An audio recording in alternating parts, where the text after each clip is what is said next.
पुण्यतिथियां किसी किसी को अपने जीवन में बनाने को अवसर मिलता है। अगर इन महापुरुषों की दया न हुई होती, यह तिथि हमें आपको नसीब नहीं थी।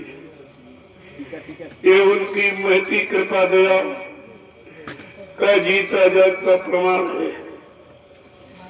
इसलिए आज ऐसे समृद्ध महापुरुष के कदमों में, चरणों में हम लोग अपने गुनाहों की माफी मांगते हुए उनकी दया दुआ की आकांक्षा इच्छा करते हुए सब लोग अपने आंतरिक भाव विचारों श्रद्धा सुमन महापुरुषों के चरणों में अर्पण करेंगे और इनसे दुआ दया की भीख मांगेंगे।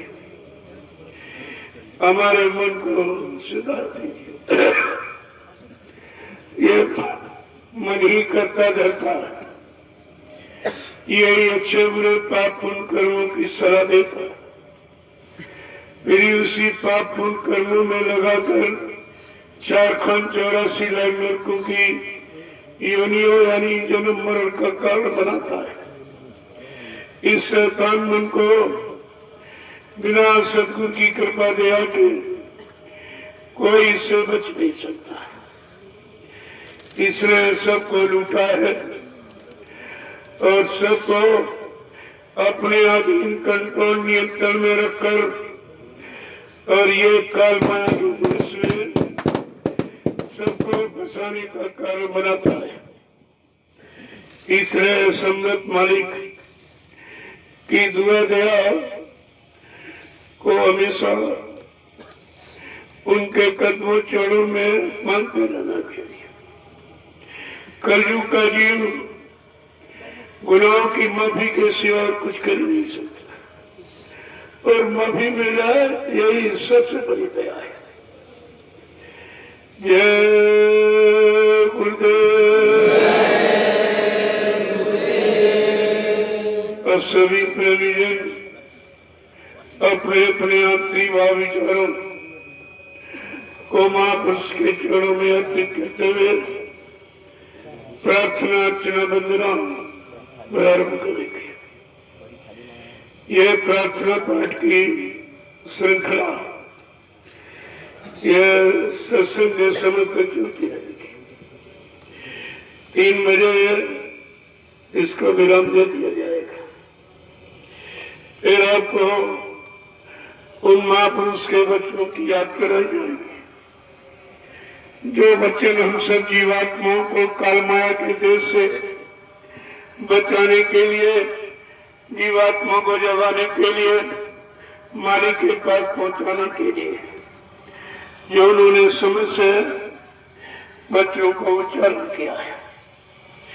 ये गुरुवाणी, संतवाणी, अमरवाणी है, जीवात्मा को अमर देश पहुंचाने वाली। इसलिए बड़ी लगन तन्मयता के साथ एक एक वचन को सुनना चाहिए। सत्संग कभी पुराना नहीं हुआ, इतना नया है। जो वचन तुम्हारे अंदर नित्य नई प्रेरणा, नया उत्साह, जिज्ञासा पैदा करे, इसलिए सत्संग कभी पुराना नहीं। और आपको हमेशा ख्याल भी रखना चाहिए। आज सभी प्रेमीजन अपने अपने गुनाहों की माफी, किए हुए कर्मों की सजा की माफी हो जाए और जीवात्मा जगह अपने घर पहुंचे। ये अर्चना वंदना प्रार्थना सबको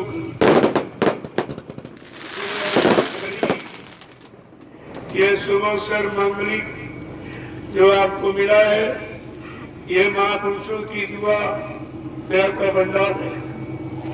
जय गुरुदेव। जय गुरुदेव। जय गुरुदेव। प्रेमियों जो उनकी दुआ दया का महाप्रसाद जो मिलेगा वो साल भर समाप्त होगी। तुम्हारे हर मुसीबत आपत्ति में आने वाली दुर्घटनाओं में, दैवी प्रकोपों में आपके काम आएगा। इसलिए इसको बहुत संभाल के रखना है। तो ये सब जो मिलने जा रहा आज की तारीख में, ये रुपए पैसे से मोल नहीं मिलता। ये उनकी दया कृपा मेहरबानी जो जीवों के लिए हमेशा छोड़ के जाती। इसलिए सब लोग प्रेम पूर्वक श्रद्धा नमन दीनता के साथ प्रार्थना पाठ की श्रृंखला को प्रारंभ करेंगे। जय गुरुदेव। और ये रोली चंदन जीवात्मा जहाँ जिस घाट पर बैठी है उसका एक टिक मार्क चिन्ह है।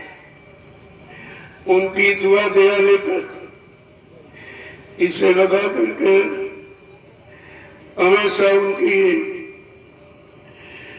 जो मर्यादा है उसको कायम रखना है। सब लोग प्रेम प्यार मोहब्बत से आपस में रहिए, एक दूसरे की सेवा करो, तो ये कर्मों का लेन देन पूरा हो जाए। तुमने जो लिया है वो भूल गए, उसी कर्म कर्जे के भुगतान के लिए ये तिथियां बनाई गई और सभी देश के प्रेमियों को बुला करके एक जगह पर ही 5-7 दिनों में ये कर्जे का भुगतान करा दिया जाता है।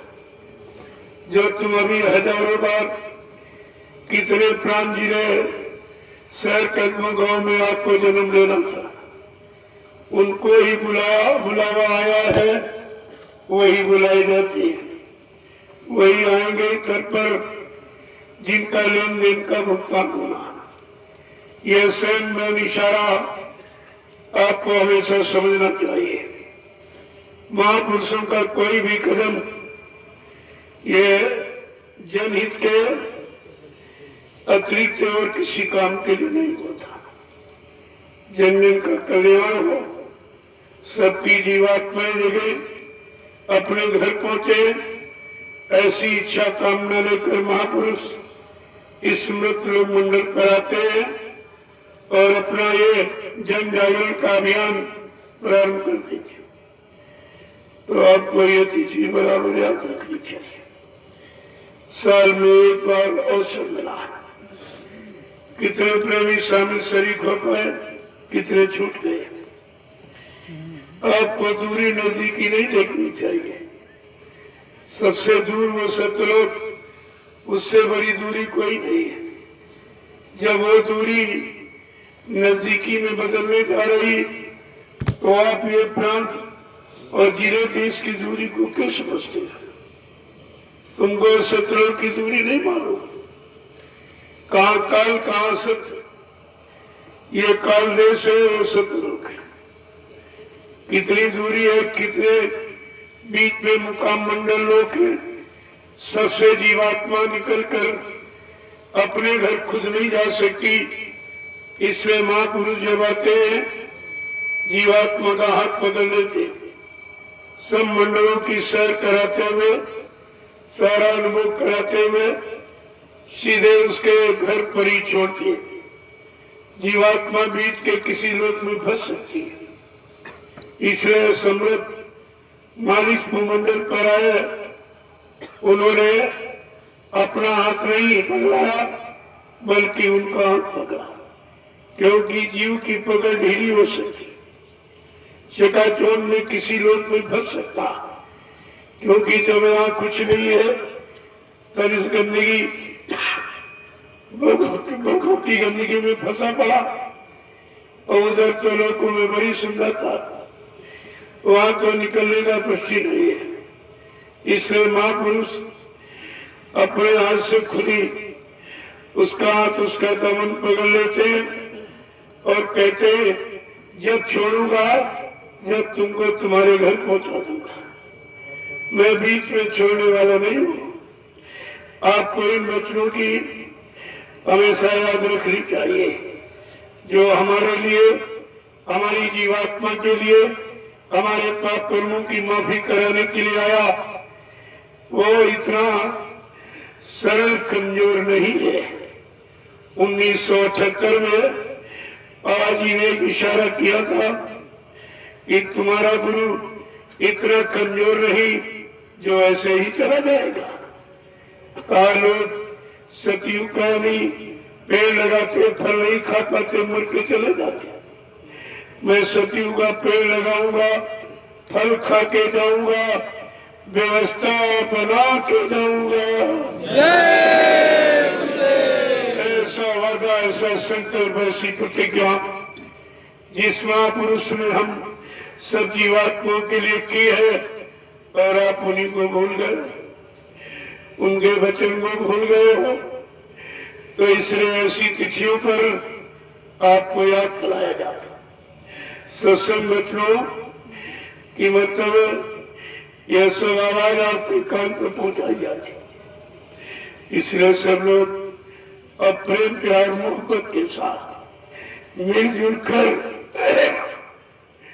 अपने अपने गुनाहों की माफी गुरु के कदमों में तब मांगनी चाहिए, और ऐसी तिथियों पर संकल्प लेना चाहिए कि जो भी खराब और बुरा पाप हुआ लेकिन अब नहीं होगा। आप हमारे पर ऐसी दया करते, हमारे मन को ऐसा सुधार दे कि हम बुरे कामों की तरफ न जाए। जब निरंतर प्रार्थना आप जो मेहनत करते रहोगे, वो दयालु है, जरूर दया करेगी, लेकिन तुम्हारी माफी निस्वार्थ होना चाहिए, कोई कामना को लेकर नहीं होनी चाहिए। जब सत्संग में आते जाते रहोगे, सुनते रहोगे, ये वचन तुम्हारी सारी कमजोरी, अंदर की मन की गंदगी को बिल्कुल निकाल देगी।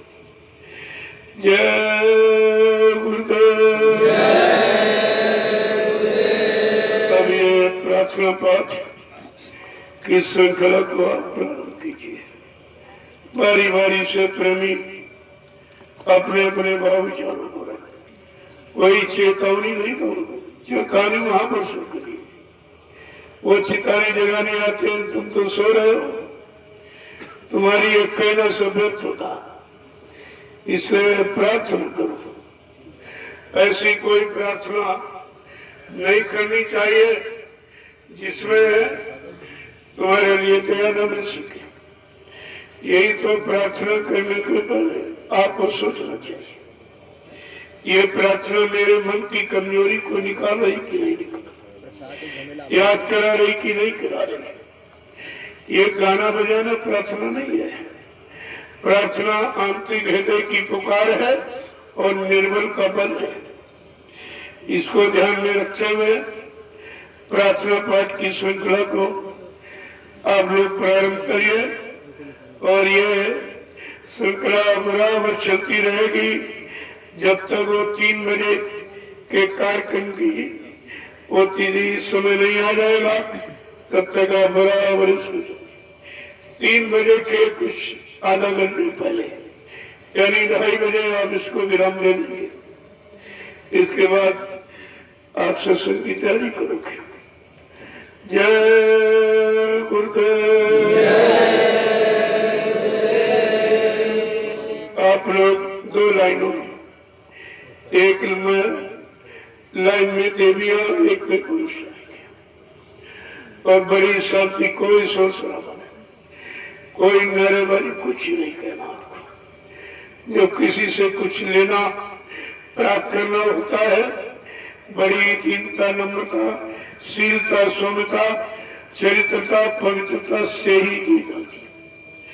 और शांति ढंग से आप इस कार्यक्रम को संपन्न कीजिए। मैं यहीं से विराम लेगा। जय गुरुदेव।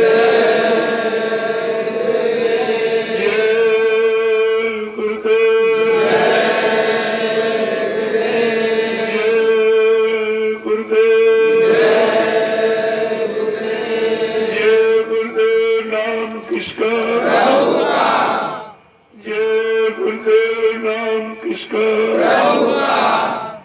जय गुरुदेव नाम किसका? प्रभु का। प्रभु का प्यारा नाम।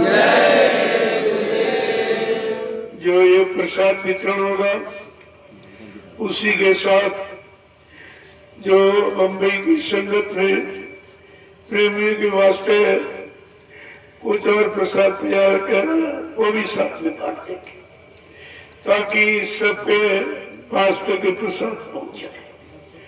और ये जो फल और मीठा इन्होंने तैयार किया है वो भी आपको मिल जाएगा। वो इस पुण्य तिथि की खुशहाली है और ये इलायची दाना महाप्रसाद है।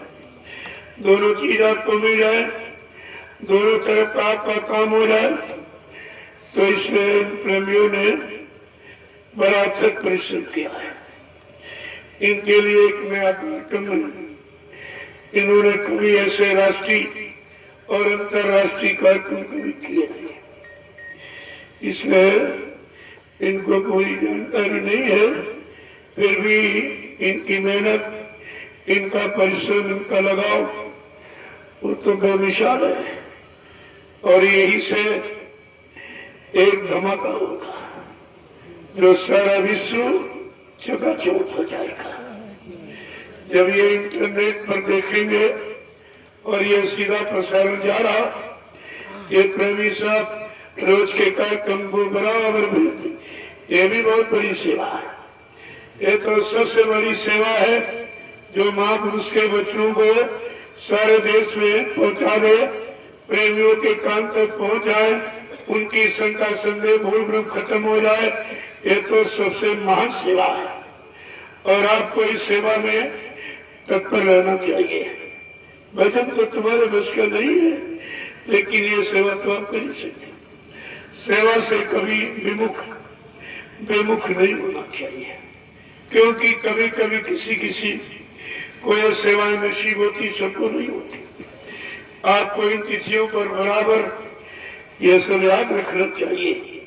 महापुरुषों की तिथियां ये यादगार के लिए बनाई गई कि तुम भूलने न पाओ कि महापुरुष भारत भूमि पर इसी कलयुग में आए, उन्होंने कैसी दया की है जो सचिव त्रेता द्वापर में किसी ने नहीं किया।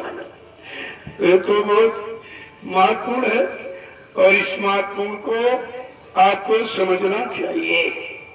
अब आप ये रोली चंदन जो मस्तक पर दोनों आंखों के मध्य भाग जहाँ छठा चक्र आज्ञा चक्र सिफत बिंदु दसवां द्वार कहते, ये जीवात्मा के जगाने का चिन्ह है जो दो महापुरुषों की दया लेकर ये चिन्ह, ये जीवात्मा की जानकारी का आप सबके मस्तक पर लगाया गया। इसे आप समझने की कोशिश करें। जय गुरुदेव। और आज अपनी अपनी गाड़ी कमाई का जो दशांश गुरु का होता है आपको अर्पण करना चाहिए। ये सब आगे आने वाले समय में आपकी सेवाएं काम आएंगी। ये खर्च नहीं की जाती, चाहे गुरु पूर्णिमा की सेवा हो, चाहे भंडारे की हो, या होली मुक्ति दिवस की हो, या और कोई आरती पूजा पाठ की, ये सब तुम्हारी सुरक्षित रखी जा रही है। आगे आने वाले समय में ये सब काम आएंगे। जय गुरुदेव। अब सब लोग मिलजुल कर बड़े प्रेम हर्षोल्लास के साथ इस महापुरुष की पुण्य पावन तिथि को मनाएंगे। जो दुआ दया का भंडार लुटाने आए हैं उनसे कैसे लिया जाता, कैसे मांगा जाता, कैसे प्राप्त किया जाता है, ये प्रार्थना उसी का माध्यम है। जय गुरुदेव। अब इस कार्यक्रम की बात शुभारंभ कीजिए, अच्छा रहेगा। जय गुरुदेव।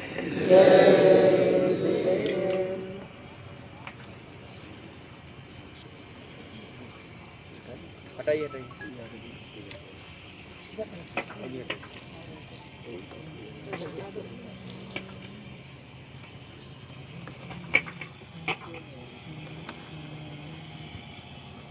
रुको, अभी आप लोग कर लीजिए।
रास्ता क्लियर कर दीजिए, निकलने वाला पड़ेगा।